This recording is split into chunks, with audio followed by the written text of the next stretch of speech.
పశ్చిమ గోదావరి జిల్లా నరసాపురంలోని సిఐటియు ఆధ్వర్యంలో కార్మికులు ధర్నా చేశారు. కేంద్ర ప్రభుత్వం కొత్తగా అమల్లోకి తెచ్చిన లేబర్ కోడ్లను తక్షణమే రద్దు చేయాలని నినాదాలు చేశారు. కార్మికుల హక్కులను కేంద్ర ప్రభుత్వం కాలరాస్తుందని సిఐటియు జిల్లా అధ్యక్షుడు త్రిమూర్తులు మండిపడ్డారు.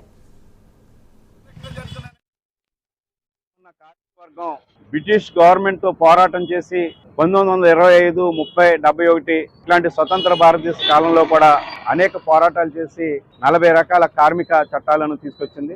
ఈ కార్మిక చట్టాల ద్వారా కార్మిక వర్గానికి 8 గంటల పని విధానం, కనీస వేతనం, సంఘం పెట్టుకునే హక్కు, సమ్మె చేసే హక్కు ఇట్లాంటి ఈ యొక్క చట్టాలలో లోబడి కార్మికులు ప్రజల యొక్క ప్రయోజనాలతో ఈరోజు కార్మిక వర్గం ఉన్నది.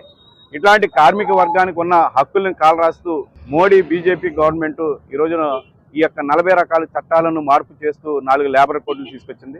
ఈ లేబర్ కోడ్ల యొక్క ఉద్దేశం ఏంటంటే 8 గంటల పని విధానం ఉండదు, కనీస వేతనం ఉండదు, పని చేసే దగ్గర సంఘం పెట్టుకునే హక్కు కానీ ఈ యొక్క ఉద్యోగ వర్గాన్ని కూడా తీవ్రమైన అన్యాయం తీసుకొస్తుంది.